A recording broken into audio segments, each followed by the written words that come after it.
Series. यहाँ पर चलिए स्टार्ट करते हैं without any delay. 21 question. Compute the 15th percentile of the following data set. ये एक डाटा सेट दे रखा है और इसमें P15 पूछा है, ठीक है। यानी परसेंटाइल कौन सा, 15वां परसेंटाइल आपसे पूछा है। परसेंटाइल टोटल आपके 1 से 99 तक हो जाएंगे, ठीक है। और यहाँ पर आपको कोई सा भी परसेंटाइल पूछा जा सकता है। तो बुक में आपको अच्छे से एलेबोरेट करके दे रखा है कि कितने परसेंटाइल बन सकते हैं, कितने डेसिमल बन सकते हैं और कैसे उन्हें कैलकुलेट करते हैं। तो यहाँ पर 15th पूछा गया है, तो चलिए उसे कैलकुलेट करते हैं, ठीक। तो सबसे पहली चीज़ तो यह है कि आप जब भी परसेंटाइल यानी परसेंटाइल और डेसाइल जब आप कैलकुलेट करते हैं तो आप सबसे पहले जो भी डेटा सेट दे रखा है उसे अरेंज करें। अरेंज किसमें, असेंडिंग ऑर्डर में, ठीक है। यानी आरोही क्रम में आप उसे अरेंज करें, ठीक। तो जैसे इसे अरेंज करेंगे तो कैसे अरेंज होगा, सबसे छोटा आपको कौन सा मिल रहा है, 10 लिख लिया। नेक्स्ट उसके बाद कौन सा मिलेगा आपको, नो, सबसे छोटा है 8, राइट। सबसे छोटा 8 है, फिर 10 है, फिर 12 है, फिर 15 है, फिर उसके बाद आई थिंक 20 है, फिर 22 है, फिर 28 है, ठीक है। तो ये आपका एक ऑर्डर में आ गया, असेंडिंग ऑर्डर में। अब आपको क्या निकालना है, 15th परसेंटाइल P15, ठीक है। वो क्या होगा, मतलब आप परसेंटाइल की बात करें, लेट्स सपोज आपको n निकालना है, ठीक है। Px सपोज Px निकालना है, परसेंटाइल x परसेंटाइल आपको निकालना है। तो यहाँ पर x into n+1/100 third term, ये वाला टर्म ही आपका परसेंटाइल होगा। तो यहाँ पर कौन सा निकालना है आपको, 15 निकालना है। तो 15, राइट, इंटू n की बात करेंगे तो यहाँ पर कितने टर्म्स दे रखे हैं, 1 2 3 4 5 6 7 टर्म दे रखे हैं। तो 7+1, ठीक है, डिवाइड बाय 100 थर्ड टर्म। तो आप देखेंगे 7+1 8 और इंटू 15 120 अपॉन 100 थर्ड टर्म, ठीक है। तो ये कौन सा टर्म आया, ये आया 1.2th टर्म। अगर आप इसे सिंप्लीफाई करेंगे तो 1 यानी फर्स्ट टर्म, 1 टर्म है ना, एक आप इसे सिंप्लीफाई करेंगे तो 1 टर्म पहला प्लस 1/5 ऑफ, सिंप्लीफाई करते हैं तो इसे हम सॉरी पहले क्या करें, जैसे ये पहले देखते हैं कि जो टर्म आप निकाल रहे हैं, जैसे 1.2 टर्म है तो ये 1 और 2 के बीच लाई कर रहा है, 1 और 2 के बीच, ठीक है। तो हम क्या करेंगे, पहले तो फर्स्ट टर्म लिख लेंगे, ठीक है। 1 से जो भी प्लस जा रहा है तो जो पहला होगा वो लिख लेंगे, तो यानी फर्स्ट टर्म, ठीक है, प्लस जो 0.2, यहाँ से 0.2 जो पार्ट बच रहा है इसको हम क्या लिख सकते हैं, 1/5, और जिन जिन के बीच में लाई कर रहा है उनको लिख देंगे, यानी सेकेंड माइनस 1, ठीक है। तो सेकेंड माइनस फर्स्ट टर्म, ठीक। तो देखिए फर्स्ट टर्म कितना है इसमें, फर्स्ट टर्म देखा आपने कितना, 8 है, तो आपने लिख दिया 8 प्लस 1/5। सेकेंड टर्म कितना है, 10 है, तो 10 माइनस फर्स्ट टर्म 8 है, तो 8 प्लस 2/5, ये कितना आ जाएगा, 8.4, ठीक है। 8.4 आपका आंसर होगा, यानी ऑप्शन बी आपका करेक्ट आंसर है। तो इस तरीके से आप निकाल सकते हैं, जो भी पूछे, जो सा भी परसेंटाइल आपको पूछेगा वो आप इजीली निकाल सकेंगे, ठीक है। यहाँ पर 15 पूछा था तो आपने यहाँ पर 15 रख दिया, आपको यहाँ पर 29 पूछता तो आप यहाँ पर 29 रख देते, ठीक है। ऐसे ही और सारे क्वेश्चन आएंगे आपको, और जैसे जैसे प्रैक्टिस करते हैं आपके कॉन्सेप्ट और क्लियर होते जाएंगे, राइट। चलिए नेक्स्ट क्वेश्चन डिस्कस कर लेते हैं। 22, compute the first quartile of the following data set. ये एक डाटा सेट दे रखा है और उसमें फर्स्ट क्वार्टाइल पूछा है। क्वार्टाइल आपके Q1, Q2 और Q3, 3 क्वार्टाइल आपको मिलेंगे, ठीक है। ये आपका फर्स्ट क्वार्टाइल होगा, ये सेकंड और ये थर्ड। फर्स्ट क्वार्टाइल को अपर क्वार्टाइल भी बोल दिया जाता है, अपर क्वार्टाइल, ठीक है। और जो सेकंड है उसे मीडियन भी बोल दिया जाता है, ठीक है। और जो थर्ड क्वार्टाइल है, या तो थर्ड क्वार्टाइल बोलेंगे या फिर उसे लोअर क्वार्टाइल बोलेंगे, तो किसी भी नाम से पूछे, आई होप आप अब कंफ्यूज नहीं होंगे और आप आंसर कर पाएंगे। ठीक, तो ये तो रहा बेसिक जो आपको पता होना चाहिए। अब डिस्कस कर लेते हैं कैसे कैलकुलेट करेंगे।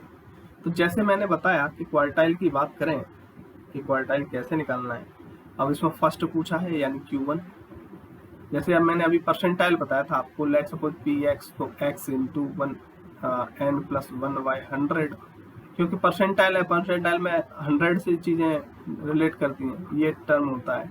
ऐसे ही क्वार्टाइल की बात करें, लेट सपोज क्वार्टाइल को मैं Qx से लिखूं, तो ये x इंटू n+1/4, ठीक है, ये था टर्म। तो अब देख लीजिए जो भी पूछा है, यहाँ पर क्या पूछा, Q1 पूछा है, तो देखो x की वैल्यू 1 होगी एक तरीके से, तो 1 इंटू n+1, n कितना दे रखा है, 1 2 3 4 5 6 7 8 9 दे रखा है, +1/4। अच्छा, एक चीज आप अभी मिस करें, मैंने बताया जब भी आप परसेंटाइल निकालें, जब भी आप क्वार्टाइल निकालें, सबसे पहले आपको ये अरेंज करना होगा असेंडिंग ऑर्डर में। तो जब आप इसे अरेंज करेंगे तो सबसे छोटा टर्म इसमें क्या है, 4, उसके बाद 7, ठीक है, 4 7, इसके बाद 8 है, इसके बाद 15 है, ठीक, 15 के बाद 19 मिलेगा, 19 के बाद 21 मिलेगा, 21 के बाद 22, 22 के बाद 27, 27 के बाद 28। ये अब अरेंज हो गया, ठीक है। अब देखिए कैलकुलेट कर लेते हैं फर्दर। तो 9 + 1 10/4 तो टर्म, तो 10/4 का मतलब आपका 2.5 टर्म। और मैंने क्या बताया था पहले, ये देखें किस किस के बीच में लाई कर रहा है, ये 2 और 3 के बीच में लाई कर रहा है, ठीक है। तो कैसे लिखेंगे, सबसे पहले तो जो है वो यानी सेकंड टर्म प्लस जो यहाँ पर पॉइंट वाली संख्या है उसे आप लिखेंगे, तो या तो 0.5 लिख लें या फिर 0.5 को 1/2 भी लिख सकते हैं, ठीक है। तो कंफ्यूज मत होइए, आप 0.5 लिख के भी इसे कर सकते हैं, ठीक है। तो 1/2 और फिफ्थ टर्म मतलब 0.5 टर्म, तो ये हम बड़े में से छोटा घटा देंगे, यानी third term minus second term, जैसे कि आपको पिछले क्वेश्चन में कराया था। इसीलिए यहाँ पर इस टाइप के 2 क्वेश्चन रखें जिससे आपके कॉन्सेप्ट्स और ज़्यादा क्लियर हो।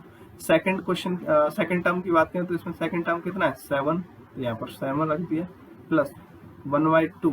थर्ड टर्म कितना है, 8, ठीक है, तो 8 रख दिया, माइनस सेकंड टर्म कितना था, 7, तो 7 + 1/2 यानी 7.5 आपका करेक्ट आंसर होगा, यानी ऑप्शन ए आपका आंसर है, ठीक है।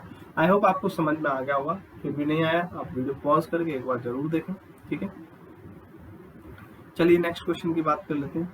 With which characteristic movement of a time series would you associate increasing demand of similar automobile, यानी एक समय श्रृंखला के किस विशेषता आंदोलन के साथ आप छोटे ऑटोमोबाइल की बढ़ती मांग को जोड़ पाएंगे। कहने का मतलब ये, एक जो जनरल ट्रेंड देखें, जब आप ट्रेंड टॉपिक पढ़ेंगे टाइम सीरीज में, टाइम सीरीज इसमें आप 4 ट्रेंड पढ़ेंगे, TCS और I, ठीक है। TCS कंपनी से याद कर लें आप, TCS I, ठीक है, TCS आ गई, TCS I, ये 4 आपके ट्रेंड होंगे, जिसमें T जो है वो ट्रेंड है, ठीक है, ट्रेंड से बोल देते हैं जनरल ट्रेंड या सेक्युलर ट्रेंड बोल देंगे इसे, सेक्युलर ट्रेंड भी बोल देते हैं कभी कभी इसे। ये साइक्लिक हो जाएगा, और ये सीजनल, और आई जो है वो इर्रेगुलर, जिसे रैंडम भी कभी कभी बोल देते हैं। तो इन किसी भी नाम से पूछे आपको कंफ्यूज नहीं होना है। तो ये 4 आपके क्या होंगे, 4 आपके ट्रेंड होंगे टाइम सीरीज में। अब इसमें increasing demand of smaller automobiles, तो एक सेक्युलर ट्रेंड में आएगा, मतलब आप साल ईयर बाय ईयर देखें, ये एक ऐसा ट्रेंड है जो नॉर्मल तरीके से बढ़ता है, ऐसा कोई रेगुलर चीज़ें नहीं आती इसमें, ऐसा कोई साइकिल भी नहीं बनती, ठीक है, ऐसा कोई सीजनल भी नहीं है कि मतलब लेट सपोज के इन 2 महीनों में व्हीकल्स ज़्यादा बिकते हैं, ऐसा नहीं है। वो एक फेस्टिवल या वो अगर पर्टिकुलर आप हो जाए, एक पॉइंट ऑफ टाइम को ले लें, फेस्टिवल टाइम को ले लें, तो फिर आपका वो आपका सीजनल में आ जाएगा। फेस्टिवल लेट्स सपोज कह लें कि फेस्टिवल में जो सेल हुई है और हर साल जो फेस्टिवल सेल होते हैं तो वो आप उस तरीके का ट्रेंड देख रहे हैं तब तो सीजनल होता, लेकिन यहाँ पर ऐसा कुछ बोला नहीं तो सीजनल होगा नहीं। साइकिलिक है नहीं क्योंकि ऐसा कोई साइकिल वाला नहीं बनना कि 4 महीने की एक साइकिल फिर अगले 4 महीने की एक साइकिल या एक साल की साइकिल, उसमें ऐसी बात करी नहीं। ठीक है, और रेगुलर आपने देखा रेगुलर कुछ है नहीं, आपके 4 जो थे उसमें रेगुलर तो था ही नहीं, तो अब कौन सा ऑप्शन बचा? ये ऑप्शन, यानी आपका सेक्युलर ट्रेंड है ये। आई होप आपको क्लियर हो गया होगा। नेक्स्ट डिस्कस करते हैं, विच of the following is called barometer of economics. आप जब इंडेक्स नंबर्स पढ़ेंगे तो पाएंगे कि इंडेक्स नंबर्स को ही इकोनॉमिक्स का बैरोमीटर्स बोला जाता है। इस पर बहुत सारी चीजें डिपेंड करती हैं। आप CLI पढ़ेंगे, ठीक है, CLI पढ़ेंगे, वहाँ पर CPI पढ़ेंगे, बहुत सारे इंडेक्सेस पढ़ेंगे जो एक तरीके से किसी भी इकोनॉमिक्स के लिए बैरोमीटर बोले जाएंगे। तो इंडेक्स नंबर को हम कहते हैं बैरोमीटर ऑफ इकोनॉमिक्स। आपका C ऑप्शन करेक्ट आंसर होगा। नेक्स्ट डिस्कस कर लेते हैं 25 question, which of the following are quantitative variables. तो आप जब वेरिएबल्स पढ़ेंगे तो आपको एक क्वांटिटेटिव वेरिएबल मिलेंगे। वैसे तो कई टाइप के होते हैं लेकिन मैं क्वेश्चन के हिसाब से 2 चीजें टारगेट कर रहा हूँ, एक क्वांटिटेटिव और दूसरा क्वालिटेटिव, राइट। तो क्वांटिटेटिव में जिसकी आप मेजर कर सकें, जिसको बता सकें कुछ टर्म्स में, कुछ यूनिट्स में, जैसे कि आपकी हाइट, वेट, इस तरीके की जो भी चीजें होंगी वो आप बता सकते हैं। क्वालिटेटिव में जैसे ऑनेस्टी, ब्यूटी, ठीक है, तो इस टाइप की जो चीजें होंगी वो क्वालिटेटिव में हो जाएंगी। तो अब आप देख लीजिए क्वेश्चन में क्या पूछा है। क्वेश्चन में कह रहा है which of the following are quantitative variables. Age क्या है? क्वांटिटेटिव है। हाइट क्या है? क्वांटिटेटिव है, बता सकते हैं, मेजर कर सकते हैं यूनिट्स में। ब्यूटी का आप मेजर नहीं कर सकते, यानी ये आपका नहीं होगा। वेट आपका है, ठीक है। ऑनेस्टी आपकी नहीं है, क्वालिटेटिव है ये। तो आपका एक तरीके से कौन सा हुआ? First, second and fourth. First, second and fourth देख लीजिए कुछ ऑप्शन में, फर्स्ट, सेकंड, फोर्थ। आपका C ऑप्शन करेक्ट आंसर हो जाएगा। आई होप आपको समझ में आ गया होगा कि कौन से क्वांटिटेटिव है, कौन से क्वालिटेटिव है, और इस बेस पे क्वेश्चन आप कर पाएंगे। और एग्जाम के लिए बहुत ही ज्यादा इंपॉर्टेंट है, सीधा क्वेश्चन आ सकता है, ठीक है। अब देखिए ऐसा क्वेश्चन भी आ सकता है, one of the easiest question है, find the mean of the following data set. एक डेटा सेट दे रखा है, इसका मीन आपको निकालना है, ठीक है। और मीन आपने पढ़ाई होगा, sum of observation upon total number of observation. Sum of observation कैसे निकलेगा? 80 plus 85 plus 70 plus 50 plus 60 upon आपके टोटल कितने? 1 2 3 4 5, तो n की वैल्यू 5 होगी। आप इसे कैलकुलेट करेंगे तो कितना पाएंगे? 69 आपका आएगा, ठीक है। तो आपका ऑप्शन कौन सा? C ऑप्शन आपका करेक्ट आंसर होगा।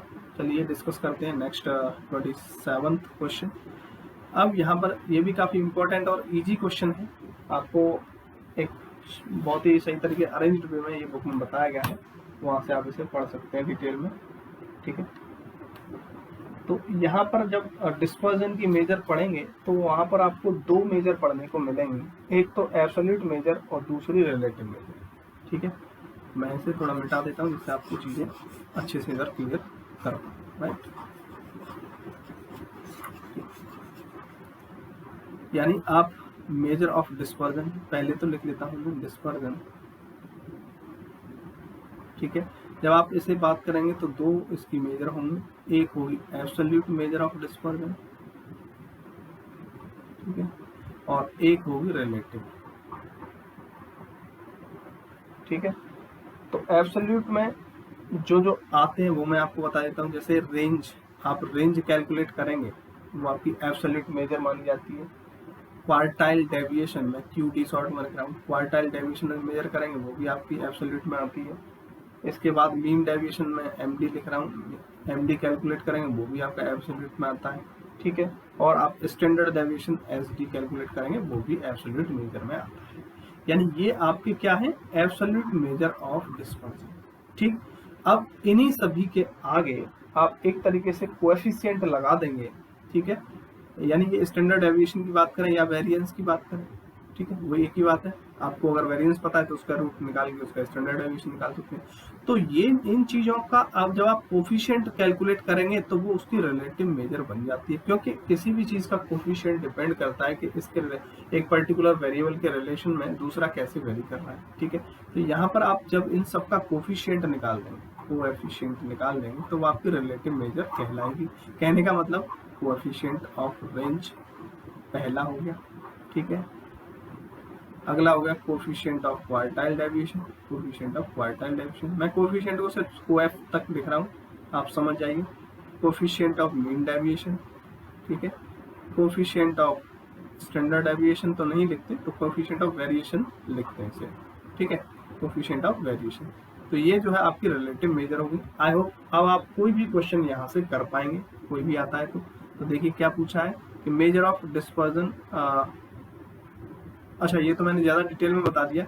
यहाँ पर इन्होंने कहा है कि सिंपल मेजर पूछिए डिस्पर्जन की। तो जैसे एक तो डिस्पर्जन की मेजर पूछी जाए, दूसरी एक सेंट्रल टेंडेंसी की मेजर ऑफ सेंट्रल टेंडेंसी। मैंने ज़्यादा डिटेल में आपको चीज़ें बता दी। लेट्स सपोज आपको पूछा जाए कि एब्सोल्यूट मेजर कौन है, और ऑप्शन आपको दे रखे हैं, एक इसमें से दे रखा है, 3 ऑप्शन इधर से दे रखे हैं, तो आप कर पाएंगे। ठीक है, तो यानी नेक्स्ट लेवल का आपका क्वेश्चन यहाँ पर क्लियर हो गया। लेकिन क्वेश्चन ये था कि सेंट्रल टेंडेंसी की मेजर और डिस्पर्जन की। तो डिस्पर्जन की आपको पता चली कि इतनी सारी जो मेजर हैं वो डिस्पर्जन की हैं। ठीक है, चलो ये काम ही आ गया। और सेंट्रल टेंडेंसी की बात करें तो मीन है, मोड है, मीडियन है, ये क्या है, सेंट्रल टेंडेंसी की मेजर है। तो अब देखिए इसमें ऑप्शन देख लीजिए। रेंज क्या है, डिस्पर्जन की मेजर सही है, मीडियन नहीं है, मोड नहीं है, ऑल ऑफ दिस तो वैसे गलत हो गया। तो आपका ऑप्शन ए करेक्ट आंसर हो जाएगा। आई होप आपको क्लियर हो गया और आप और भी क्वेश्चन आगे के कर पाएंगे। यहाँ पर इतना मैंने डिटेल में आपको बता दिया। ठीक है, चलिए 28 की बात करें। 28 second and third central moment are helpful in measuring, यानी दूसरे और तीसरे केंद्रीय आघूर्ण की आवश्यकता क्या निकालने में होती है। जैसे आप पढ़ेंगे स्क्यूनेस और कुर्टोसिस, ये एक चैप्टर है, ठीक है, वहां पर आप पढ़ेंगे। तो स्क्यूनेस जो मेजर करी जाती है, जैसे हम बीटा कोफिशिएंट ऑफ स्क्यूनेस जैसे बोलते हैं, हम कोफिशिएंट ऑफ स्क्यूनेस, ठीक है, जैसे हम बीटा 2 से डिनोट करते हैं, और उसका फॉर्मूला होता है μ2 का क्यूब अपॉन μ3 का स्क्वायर। ठीक है, यानी म्यू क्या है, मूवमेंट है, μ2 यहाँ पर सेकंड मूवमेंट है, ठीक है, और μ3 यहाँ पर क्या है, थर्ड मूवमेंट है। तो आप देख सकते हैं कि सेकंड और थर्ड जो है वो क्या कैलकुलेट करने में यूज हो रहे हैं, वो स्क्यूनेस को कैलकुलेट करने में यूज हो रहे हैं, यानी ऑप्शन बी आपका करेक्ट आंसर होगा। ठीक है, चलिए अब एक और अनोवा का क्वेश्चन करेंगे। जैसा कि हमने पार्ट 2 में क्वेश्चन करा था अनोवा का, बहुत ही इंपॉर्टेंट है, अनोवा से काफी सारे क्वेश्चन पूछे जाते हैं। ठीक है, चलिए एक ये क्वेश्चन करते हैं। यहाँ पर क्या क्या देखो, सब कुछ आपको गिवन है, और पूछा क्या है, नंबर ऑफ ऑब्जर्वेशन। ठीक है, यानी एन की वैल्यू आपको पूछी है, और दिया क्या क्या है, degree of freedom between the group. जब आप अनोवा पढ़ेंगे, ठीक है, तो वहाँ पर डिग्री ऑफ फ्रीडम आप पढ़ेंगे कि टोटल की कितनी होती है और बिटवीन द ग्रुप की कितनी होती है। ठीक, तो जैसे अगर बात करें बिटवीन द ग्रुप की, तो उसे हम डिनोट कर देते हैं न्यू से, ठीक है, न्यू 1 से, जो कि c-1 होता है। c क्या है, फैक्टर है। ठीक है, तो यहाँ से देखो न्यू की वैल्यू कितनी दे रखी है, 3 दे रखी है, तो न्यू 1 की वैल्यू 3 दे रखी है, तो यहाँ पर 3 रख दीजिए, c-1, तो यहाँ से आपको c की वैल्यू मिल जाएगी कितनी, 4।